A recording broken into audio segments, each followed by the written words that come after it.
नमस्कार दोस्तों, मैं मनीष कुमार भोज आप सभी का अपने यूट्यूब चैनल पहाड़ एजुकेशन में हार्दिक स्वागत करता हूं। दोस्तों, मैं जो श्रृंखला आप लोगों के समक्ष आज रखने जा रहा हूं वो बहुत ही अधिक ये महत्वपूर्ण है। यहाँ से आपके प्रतियोगिता परीक्षाओं में 10 से 15 क्वेश्चन अवश्य बनेंगे। आप इस श्रृंखला को पूर्व से लेकर अंत तक अवश्य देखें और साथ ही मेरे साथ नोट्स बनाते हुए चलिए। जिस बच्चे को इसकी PDF फाइल चाहिए तो वो कमेंट सेक्शन में लिख सकता है, मुझसे अवेलेबल करा दूंगा। साथ ही मैंने उन तमाम अभ्यर्थियों को जो मेरे व्हाट्सएप से जुड़े हैं तो मैंने आप लोगों को ये प्रत्यक्ष तौर पे PDF भेजी हुई है। आप लोगों के कितने क्वेश्चन सही हैं आप इस श्रृंखला से बनाते हुए चलिएगा। आइए शुरुआत करते हैं आज की श्रृंखला का। देखिए दोस्तों, आज की श्रृंखला का जो पहला प्रश्न मैं आप लोगों के सामने रखने जा रहा हूँ ये क्या है। देखिए, ये कह रहा है कार्तिकेयपुर राजवंश का जो अंतिम व क्रूर जो शासक था जिसके अत्याचारों के कारण जो दासों ने उनके क्या कर दी गई थी, हत्या कर दी गई थी, वो शासक कौन था ये आपको बताना है। ठीक है, अब उस शासक की अगर हम बात कर ही रहे हैं तो वो शासक आपका ब्रह्मदेव वो था। ब्रह्मदेव इस शासक का नाम था।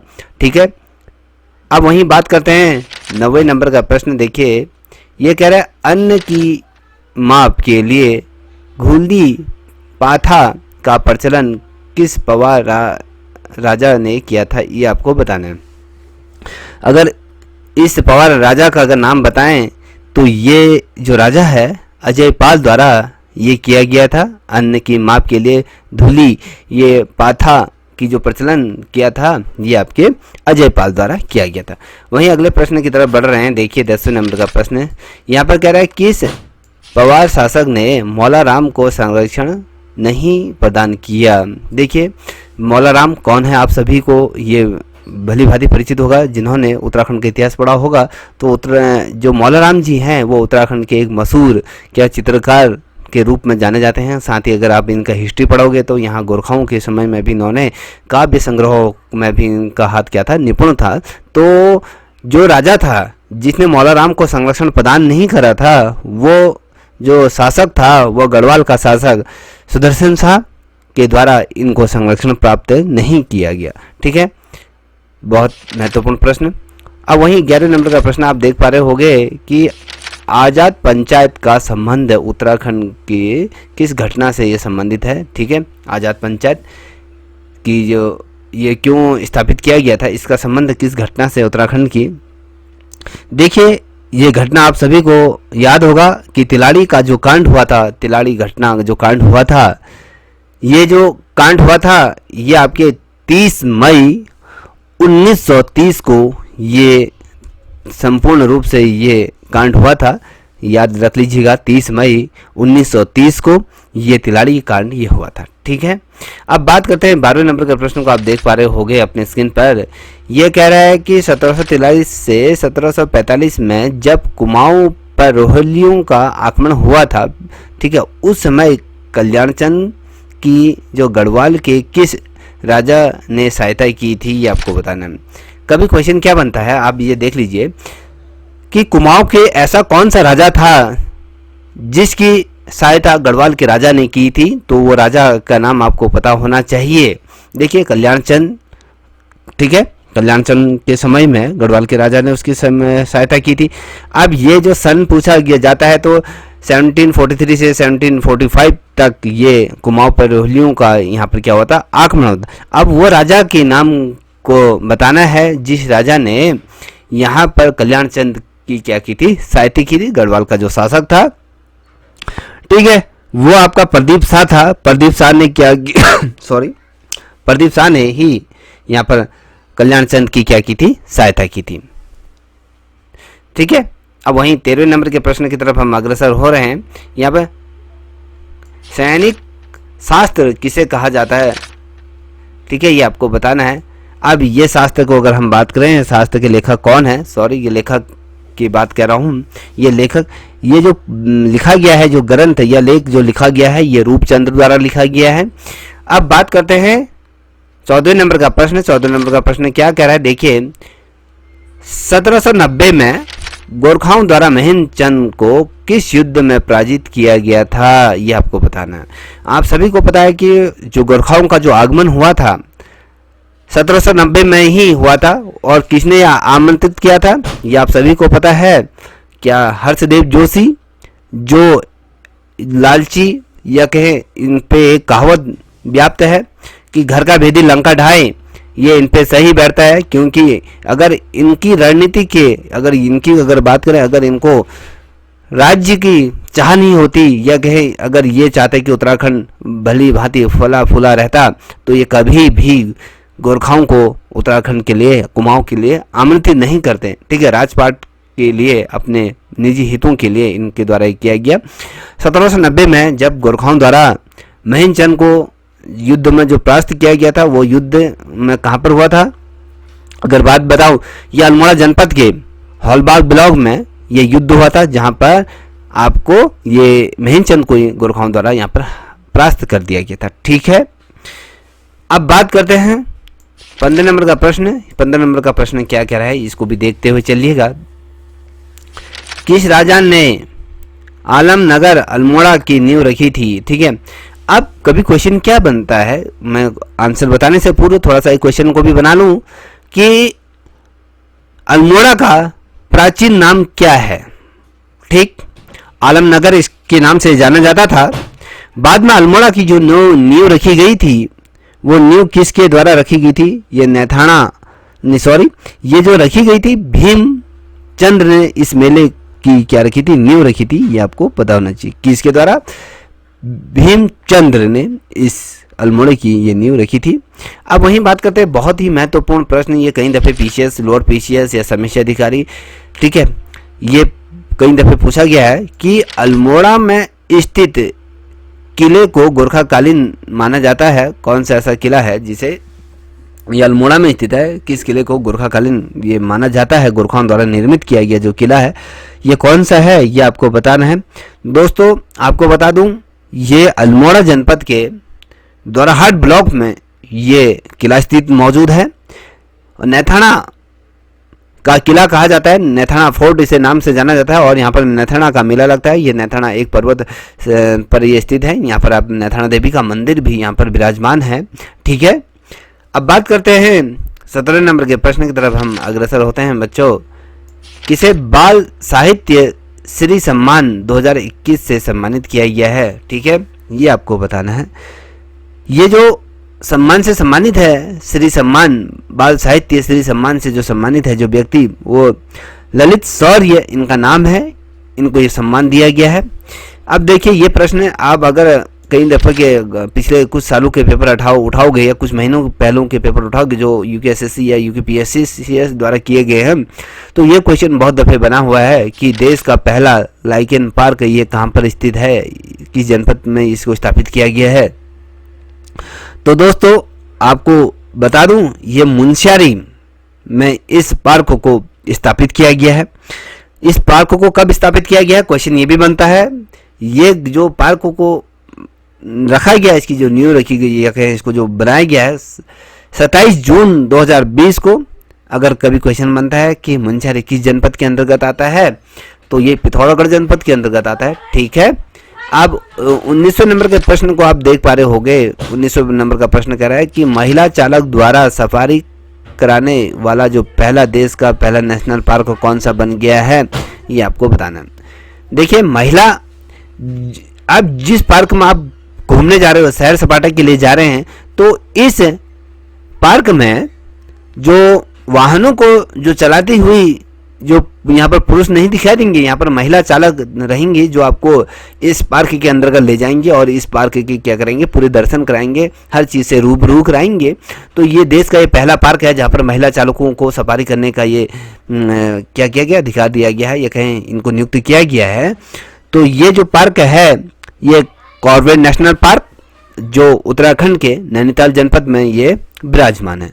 ठीक है, अब बात करते हैं 20वें नंबर की प्रश्न की तरफ हम अग्रसर हो रहे हैं। तो 20वें नंबर का प्रश्न क्या कह रहा है कि कुमाऊं मंडल का पहला साइबर थाना कहाँ खोला गया था, ये आपको बताना, कहाँ खोला गया है। जो ये साइबर थाना जो खोला गया है, ये आपके रुद्रपुर के अंतर्गत खोला गया। अब साइबर थाना क्या होता है, इसको अगर थोड़ा सा स्पष्ट करा दूं जिन बच्चों को पता नहीं है। मान लीजिए आप कोई ऑनलाइन ट्रांजेक्शन कर रहे हो या कहें कोई आपको फ़ोन करके कहता है कि हम बैंक से बोल रहे हैं और आपकी इतनी लॉटरी लगी है, आप कार जीत ली है, और तमाम चीज़ें अगर बोलते हैं, तो उसके एवज में क्या करते हैं, आपसे धोखाधड़ी, ऑनलाइन धोखाधड़ी होती है, उससे संबंधित आप अपनी शिकायतें जो दर्ज कर सकते हो। जो थाना जो इसके लिए स्पेशल तौर पर खोला गया है वो रुद्रपुर के अंतर्गत इसे खोला गया। ठीक है, अब देखिए 21वें नंबर का प्रश्न कह रहा है कि गढ़वाल मंडल का पहला साइबर थाना खोला गया है। ठीक, ये आपको बताना है। हमने एक तरफ बोल रहे हैं कि भैया जो कुमाऊं का जो पहला साइबर थाना है वो आपके तो रुद्रपुर के अंतर्गत, रुद्रपुर आपके उधम सिंह नगर के अंतर्गत आया, उधम सिंह जिला। ठीक, वहीं अगर गढ़वाल मंडल का अगर पहले साइबर थाने की अगर बात करें, ये जो साइबर थाना खोला गया है ये आपके देहरादून में खोला गया है।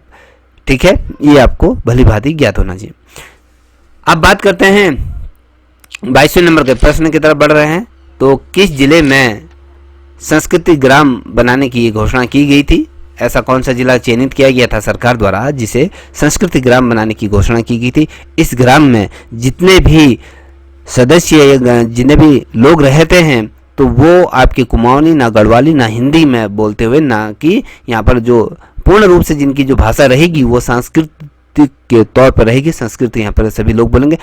इन लोगों को संस्कृत सिखाने के लिए जो हरिद्वार गुरुकुल कांगड़ी के जो प्राचार्य हैं उनके द्वारा इनको प्रशिक्षण दिया जाएगा। गांव पर ये 1-2 महीने रहेंगे, जहां पर गांव वालों को पूरी तरीके से संस्कृत सिखाएंगे, और ये गांव वाले संपूर्ण रूप से क्या करेंगे, संस्कृत में इनकी बोलचाल होगी। संस्कृत में इसलिए ग्राम बनाने की घोषणा की जा रही क्योंकि संस्कृत को एक विश्व पटल पर लाने की पुनः एक छोटा सा प्रयास किया गया है। ठीक है, संस्कृत को और अधिक व्यापक रूप में लोगों के जन बीच ले जाना है। ये जो ग्राम बनाया गया है वो देहरादून से प्रारंभ किया गया है, देहरादून से ही इसकी नींव रखी गई है। ठीक है, अब देखिए 23वें नंबर का प्रश्न कह रहा है कि उत्तराखंड के किस जिले में बीज दान अभियान की शुरुआत की गई थी? देखिए, बीजों को दान करने का यहाँ पर अभियान जो किया गया था दोस्तों, बहुत ही महत्वपूर्ण ये प्रश्न, ये आपके उत्तरकाशी जनपद से बीज दान का ये शुरुआत की गई थी।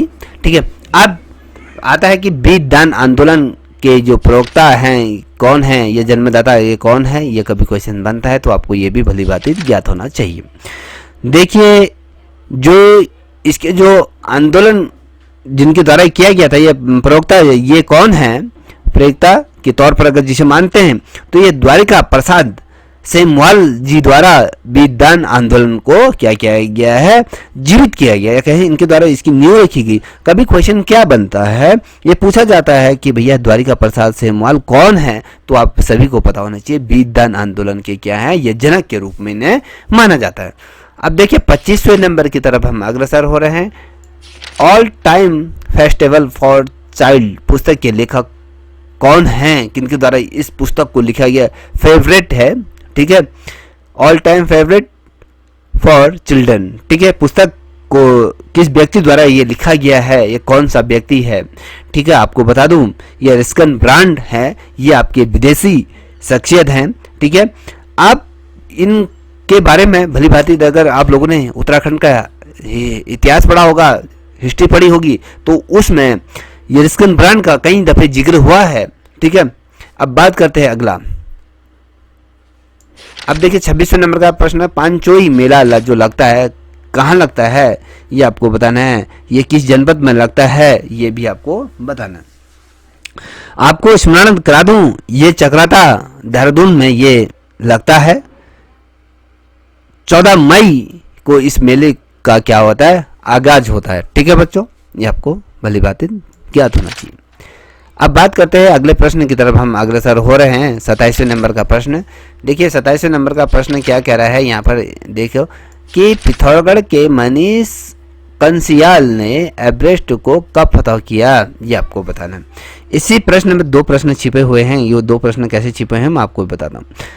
ठीक है, जो पहले तो ऑप्शन बता देता हूँ, इसका उत्तर बता देता हूँ। जो मनीष कंसियाल हैं, इन्होंने जो एवरेस्ट पे जो चढ़ाई की थी, जो फतह की थी, ये 1 जून 2021 को इनके द्वारा एवरेस्ट को फतह किया गया था। क्वेश्चन क्या बनता है कि मनीष कंसियाल का क्षेत्र क्या है, ये किस क्षेत्र से संबंधित हैं, तो ये आपके पर्वतारोही हैं, पहला क्वेश्चन। क्वेश्चन क्या बनता है कि मनीष कंसियाल किस जनपद से ये बिलोंग करते हैं, तो आपको पता होना चाहिए कि ये पिथौरागढ़ जनपद से बिलोंग करते हैं। ठीक है, ये पिथौरागढ़ जनपद के क्या है, रहने वाले हैं। ठीक, इस एक ही क्वेश्चन से 3-4 क्वेश्चन ये आपके बनते हुए देखिए। 28वें नंबर का प्रश्न है कि भैया इंदिरा हृदय का जो निधन ये कब हुआ था।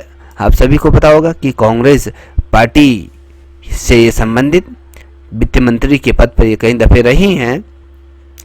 ठीक है, अब इनका जो निधन हुआ था किस तिथि को हुआ था ये आपको बताना है। जो इनका जो निधन हुआ था 13 जून 2021 को इनका क्या हो गया था, निधन हो गया था 13 जून 2021 को।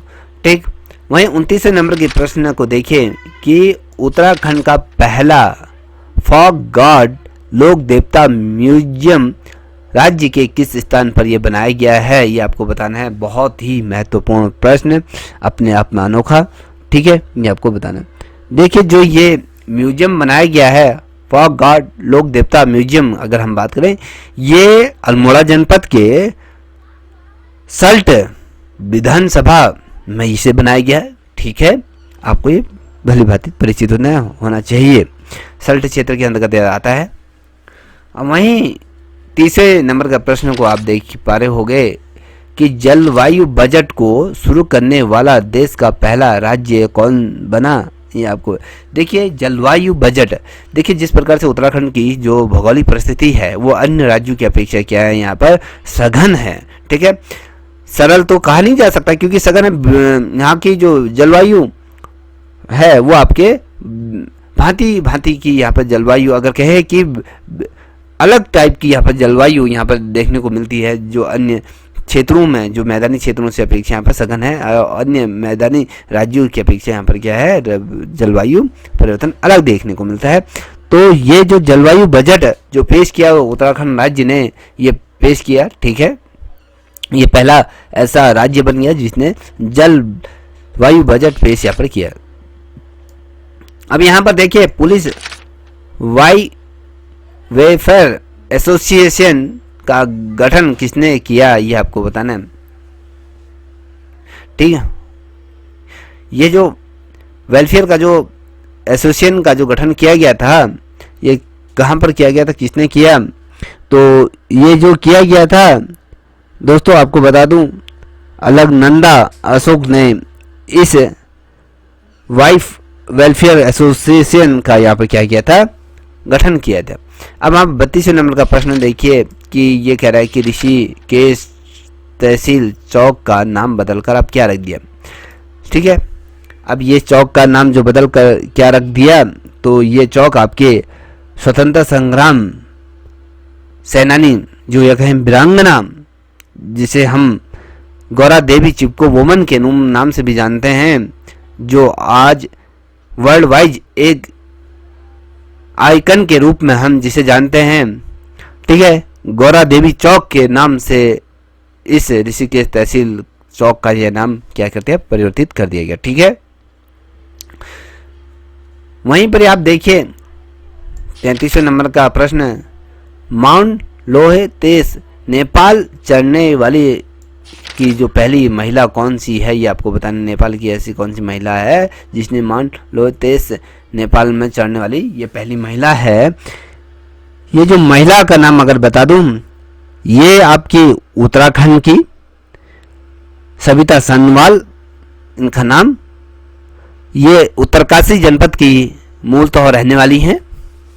अब बात करते हैं 34वें नंबर का प्रश्न। 34वें नंबर के प्रश्न को आप ध्यानपूर्वक देखिएगा कि उत्तराखंड सरकार ने महालक्ष्मी योजना की जो शुरुआत की थी ये कब की थी, ये आपको बताना है। ये जो शुरुआत की गई थी ये 30 जून 2021 को इस योजना को राज्य सरकार द्वारा क्या किया था, प्रारंभ किया दिया।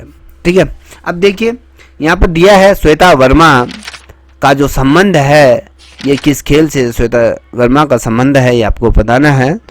देखिए श्वेता वर्मा आपके ये क्रिकेटर हैं और ये पिथौरागढ़ जनपद से ये आती हैं। ठीक है, 36वें नंबर का प्रश्न, 36वें नंबर का प्रश्न देखिए, मेरे साथ नोट करते हुए चलिए कि अगर आपको ये वीडियो पसंद आ रही है तो प्लीज़ इस चैनल को भी सब्सक्राइब करने की कृपा करें और साथ ही अपने दोस्तों को भी साझा करें। और उत्तराखंड के किस स्थान पर डॉलर वेदर रेडार का जो उद्घाटन किया गया है, ये कहाँ पर किया गया है, ये आपको ये बताना है। दोस्तों ये मुक्तेश्वर नैनीताल जनपद के अंतर्गत आता है, नैनीताल मुक्तेश्वर में किया गया। ठीक है, 37वें नंबर का प्रश्न आप देख पा रहे होंगे अपने स्क्रीन पर। सिद्धबली जन शताब्दी एक्सप्रेस ट्रेन किन शहरों के मध्य में ये चलती है, ये आपको बताना है। किन किन शहरों से होकर गुजरती है? देखिए कोटद्वार से ये दिल्ली तक का इस ट्रेन का क्या है, सिद्धबली जन शताब्दी एक्सप्रेस का ये क्या है, ये मार्ग है। और इसको जो लॉन्च किया गया था 3 मार्च 2021 को सिद्धबली जन शताब्दी को ये लॉन्च किया गया था। ठीक है, अब 38वें नंबर का प्रश्न आप देख पा रहे होंगे अपने स्क्रीन पर कि पुलिस में महिला कमांडो स्क्वाड को सम्मिलित करने वाला उत्तराखंड देश का कौन सा ये राज्य बन गया है, ये आपको बताना है। महिला कमांडो की बात करें जो स्क्वाड को सम्मिलित करने वाला ये देश का कौन सा ये उत्तराखंड कौन सा राज्य बना, तो दोस्तों आपको स्मरण करा दूं, ये आपका चौथा ये राज्य बन गया है। ठीक है, 39वें नंबर का प्रश्न को आप देख पा रहे होंगे कि उत्तराखंड का जो पहला डिजिटल रेडियो रूप में जो जाना जाता है वो कौन सा है। उत्तराखंड का पहला डिजिटल रेडियो आप सभी को पता होगा, ओहो रेडियो। ठीक है, ये इस नाम से जाना जाता है। इस ओहो रेडियो का उद्घाटन किसके द्वारा किया गया, इसकी नींव किसके द्वारा रखी गई थी, तो आपको बता दूं ये आपके हमारे उत्तराखंड के जो पूर्व मुख्यमंत्री हैं त्रिवेंद्र सिंह रावत जी द्वारा इसको रखा गया था। ठीक है, वहीं आप 40वें नंबर का प्रश्न को आप देख पा रहे होंगे अपने स्क्रीन पर। यह कह रहा है कि देश का जो पहला वन चिकित्सा केंद्र जो स्थित बनाया है वो कहाँ पर है। देश का पहला देखिए वन चिकित्सा केंद्र बनाया गया। वनों के अंतर्गत अगर कोई ऐसी प्रॉब्लम आ जाती, क्रिएट हो जाती है, ये वन्य पशु जीव जंतुओं को अगर कुछ ऐसी चीज़ें होती हैं तो उनको उसी केंद्र में वहाँ पर वनों के बीच में इसको क्या किया जाता है, उनका इलाज किया जाता है। तो ये जो बनाया गया है तो ये कालू का जो कालिका होना चाहिए, कालुंग का यह है आपका ये रानीखेत में इसको स्थापित किया गया है। ये रानीखेत में अल्मोड़ा जनपद के अंतर्गत आता है। रानीखेत में ये देश का पहला वन चिकित्सा केंद्र ये बनाया गया है। ठीक है, वहीं पर आप 41वें नंबर का प्रश्न को आप देख पा रहे होंगे कि 2021 में उत्तराखंड का सर्वश्रेष्ठ थाना किसे घोषित किया गया था, ये किसके द्वारा इस अवार्ड को दिया गया था। कोई भी क्वेश्चन ये भी बनता है तो ये अवार्ड जो दिया गया था आपके गृह मंत्री द्वारा इस अवार्ड को दिया गया था। देश भर के शीर्ष थानों में उत्तराखंड का ये नाम भी ये रहा था 2021 में। ये जो थाना रहा ये आपका 2021 की बात कर रहा हूँ, ये आपका हल्द्वानी का जो थाना था। और उससे पूर्व जो सर्वश्रेष्ठ जो 3 थानों में जो जिसने अपना नाम रोशन किया था वो आपके चंपावत का जो थाना है उसने भी अपना नाम रखा था, टॉप 3 के अंतर्गत वो रहा। ठीक है, ये आपको भली बात ज्ञात होना चाहिए। 2022 का वो था। अब ये 2021 का पूछ रहा है तो 21 का जो सर्वश्रेष्ठ थाना आपका हल्द्वानी था, और अगर 2022 का पूछा जाता है तो आपका क्या है, चंपावत। ठीक है, अब यहाँ पर देख पा रहे होंगे 42वें नंबर का प्रश्न ये कह रहा है कि महिलाओं को संपत्ति का अधिकार देने वाला जो पहला राज्य कौन बना, कि महिलाओं को भी संपत्ति में बराबरी का ये अधिकार देने वाला जो राज्य जो बना, ये देश का पहला राज्य बना। ये उत्तराखंड पहला राज्य ऐसा बना जहाँ पर महिलाओं को संपत्ति के अधिकार में भी पुत्र के समान बराबर का हक दिया जाए या कहें। ठीक है, अब 43वें नंबर का प्रश्न ये क्या कह रहा है, इसको भी देख लें। ये कह रहा है कि किस जिले में 5 मुख वाले सुरंग मिली है। 5 मुख का मतलब होता है कि 5 ओर से इस सुरंग में प्रवेश किया जा सकता है। तो 5 मुखों के वाली ये सुरंग है, तो ये किस जनपद में मिली है ये आपको बताना। तो दोस्तों आपको बता दूं ये लखनपुर ये है, अल्मोड़ा जनपद के अंतर्गत ये आता है। लखनपुर के अंतर्गत ये सुरंग मिली हुई है। अब 44वें नंबर का प्रश्न को आप देख पा रहे होंगे यहाँ पर क्या लिखा है, उत्तराखंड में नेताजी सुभाष चंद्र बोस की जयंती पर सैन्य धाम का जो शिलान्यास किया गया, कहाँ पर किया गया, किसने किया गया, ये बताना आपको। देखिए जो ये शिलान्यास किया गया था, जो सैन्य धाम, आपको पता है कि हमारे जो रक्षा मंत्री हैं केंद्र के, आप सभी को पता होगा उनका नाम, आपके राजनाथ सिंह, माननीय राजनाथ सिंह, इनके द्वारा पुरकुल है एक नाम, देहरादून में है, ये देहरादून में इस शिलान्यास किया गया है। ये शिलान्यास कब किया गया है, 23 जून 2021 में 5वें धाम के रूप में जिस धाम को शिलान्यास किया गया है, जिस धाम को विकसित किया गया है, वो आपके सैन्य धाम, ये इसको विकसित किया गया। आपको भी क्वेश्चन बनेगा कि भैया उत्तराखंड में ही सैन्य धाम क्यों बनाया दिया गया, क्योंकि अगर आप देखोगे उत्तर भारत में जितने भी राज्य हैं, उन राज्यों का अगर सेना में जो फोर्सेस में जो प्रतिशत देखोगे युवाओं का, सबसे अधिक भागीदारी जिन युवाओं का है, तो वो आपके उत्तराखंड के युवाओं का सर्वाधिक प्रतिभाग जो सेना अन्य जो फोर्सेज हैं उनमें ही सर्वाधिक यहाँ पर रहता है। और जो अगर हम बात करें 1962 का, 1965 का, या कारगिल का युद्ध है, या सेकेंड वर्ल्ड वॉर का युद्ध है, तो उसमें सर्वाधिक रूप में जिन लोगों ने प्रतिभाग किया था वो आपके उत्तराखंड, गढ़वाल राइफल ने भी अपना योगदान दिया था, ठीक है, और ठीक है, कुमाऊं रेजिमेंट ने भी अपना भरपूर यहाँ पर योगदान दिया था। तो इसलिए उत्तराखंड में 5वें धाम के रूप में जिसको विकसित किया गया, वो सैन्य धाम के रूप में से विकसित किया गया है। कब ये तिथि, कब शिलान्यास कब किया गया था, फिर से दोहरा देता हूँ, ये जो किया गया था 23 जून 2021 में देहरादून में ये इसको किया गया था, ठीक है। अब देखिए 45वें नंबर का प्रश्न क्या पूछ रहा है, ये कह रहा है कि मिस उत्तराखंड 2021 किसे बनाया गया है, यह आपको बताना है। देखिए शालिनी डोभाल हैं, इनको मिस उत्तराखंड 2021 का खिताब इन्हें दिया गया है, ठीक है। ये मूलतः अगर हम बात करें, ये उत्तरकाशी जनपद की ये रहने वाली हैं, ये शालिनी डोभाल इनका नाम, ठीक। अब वहीं पर ही अगर हम देखें 46वें नंबर के प्रश्न की तरफ हम अग्रसर हो रहे हैं। ये कह रहा है कि 2021 में उत्तराखंड का जो पहला बाल थाना जो बना था या इससे ओपन हुआ था, ये कहाँ ये हुआ था, ये आपको बताना है। देखिए बाल थाने की अगर हम बात कर ही रहे हैं, तो ये देहरादून में इस थाने को स्थापित किया गया। कौन सा स्थान है, ये डलन वाला जो स्थान है, वहाँ पर इस थाने का क्या गया, पहला इस थाने को ओपन किया गया। अब मैं यहाँ पर आपके सामने 47वें नंबर का प्रश्न आप देख पा रहे होंगे। यहाँ पर क्या है, पार्क, 7 पार्क, प्रमुख पार्क दिए हैं, उनके स्थान आपको बताने हैं, स्थान के नाम यहाँ पर दिए है। देखिए यहाँ पर कवक पार्क दिया है, ये कवक पार्क किस स्थान पर स्थित है आपको बताना है। और अगर जनपद की अगर बात करें तो जनपद भी बताते चलिएगा। देखिए ये मुंशियारी में ये कवक पार्क है, जिसे हम लाइकन पार्क की हमने जो बात की थी, वही आपके कवक पार्क इसे कहा जाता है। ये आपके पिथौरागढ़ जनपद के अंतर्गत आता है। अब यहाँ पर देखिए पोलिनेटर पार्क की अगर हम बात कर रहे हैं, तो ये किस स्थान पर है, तो ये आपके हल्द्वानी में स्थित है और साथ ही नैनीताल जनपद के अंतर्गत आता है। और मास गार्डन ये कहाँ इसको स्थापित किया गया है, तो ये आपको बताना है। तो दोस्तों आपको बता दूं, ये खुरपा ताल, ये नैनीताल, ठीक है, ये इसके अंतर्गत आता है। और जो अगला जो पार्क है प्रमुख, ट्यूलिप गार्डन की अगर हम बात करें, ट्यूलिप गार्डन जो है आपके मुंशियारी में इसको बनाया गया है। और साथ ही जो ये महत्वपूर्ण जो पार्क है, थीम पार्क की हम बात करें, तो ये कंडोलिया जो आपके पौड़ी जनपद में आता है, ठीक है, ये वहाँ पर इसको क्या किया गया, स्थापित किया गया। देखिए अब इस श्रृंखला के अंतिम प्रश्न की तरफ हम बढ़ते जाए।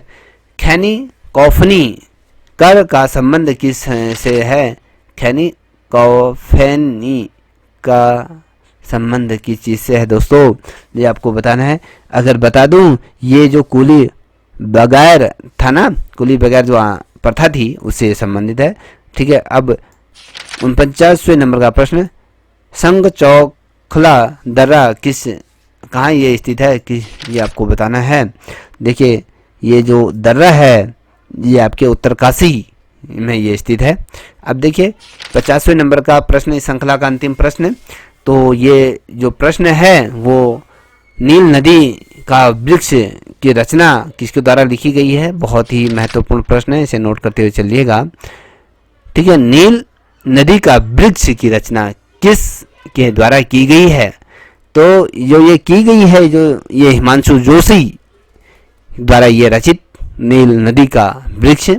दोस्तों, ये जो श्रृंखला है अत्यंत महत्वपूर्ण है। आप देखोगे कि यहाँ से आपके बहुत ढेर सारे क्वेश्चन बनेंगे। यदि आपको ये श्रृंखला पसंद आ रही हो तो प्लीज़ इसे लाइक अवश्य करें, साथ ही अपने दोस्तों को भी साझा करें। तब तक के लिए इतना ही। जय हिंद, जय भारत, जय उत्तराखंड।